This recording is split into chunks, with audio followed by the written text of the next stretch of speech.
அனைவருக்கும் வணக்கமா. நம்ம ஒரு நல்ல பதிவு தான் பார்க்க போகிறோம். அதாவது வரலட்சுமி நோன்பு வருது இல்லைங்களா, அதோடு சேர்ந்து நம்மளுடைய ஆடி மாத கடைசி வெள்ளிக்கிழமையும் வருதுங்க.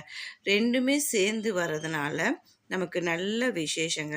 அந்த மாதிரி வரலட்சுமி நோன்பு அன்னைக்கு கலசத்தில் என்னெல்லாம் பொருள் வைக்கணும் அப்படிங்கிறதுக்காக தான் இந்த பதிவு போடுறேங்க.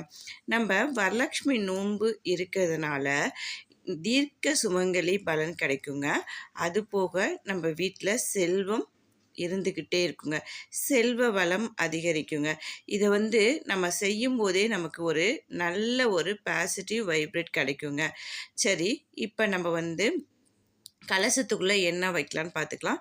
கலசத்துக்கு முதல்ல நீங்கள் அதாவது எவர் சில்வரை தவிர்த்துட்டு வேறு எதில் வேணாலும் நீங்கள் வைக்கலாம். மண் கலசம் கூட வச்சுக்கலாம். மண் பானை இருக்குது பார்த்தீங்களா, அதில் கூட வச்சுக்கலாம். ஆனால் எவர் சில்வரை முற்றிலும் தவிர்த்துருங்க. நீங்கள் என்ன பண்ணுறீங்கன்னா, கலசம் செய்யணும் அப்படின்னா முதல் நாளே சாமியை வீட்டுக்கு அழைக்கிறவங்களா இருந்தால் முதல் நாள் ஏற்பாடு பண்ணிக்கோங்க. இல்லைம்மா எங்களுக்கு பழக்கம் இல்லை, வெள்ளிக்கிழமை தான் நாங்கள் செய்வோம் அப்படிங்கிறவங்களுக்கும் பிரச்சனை இல்லை. சரி, நம்ம கலசத்தில் என்னென்ன பொருள் வைக்க போகிறோம் அப்படிங்கிறத பார்க்க போகிறோம். முதல்ல கலசம் ஒன்று ஏற்பாடு பண்ணிக்கோங்க.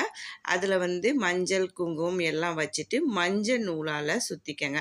மஞ்சள் நூல் எங்களுக்கு சுத்த தெரியாதவன்னா அந்த சொம்போடைய கழுத்து இருக்குது பார்த்தீங்களா, அதுலையாவது நீங்கள் மஞ்சள் நூல் சுற்றிக்கணும்.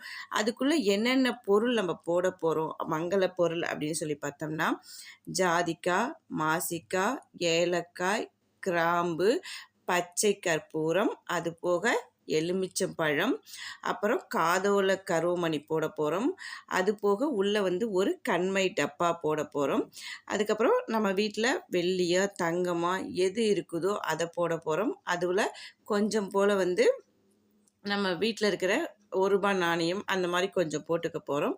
அதோட அரிசி கொஞ்சம், பருப்பு கொஞ்சம், உப்பு கொஞ்சம், இது எல்லாமே கொஞ்சம் சின்ன சின்ன டப்பாவாக இருந்தால் போட்டுக்கோங்க. அப்படி இல்லைன்னா ஒரு பேப்பரில் மடித்து உள்ள கலசத்துக்குள்ளே வச்சுக்கோங்க.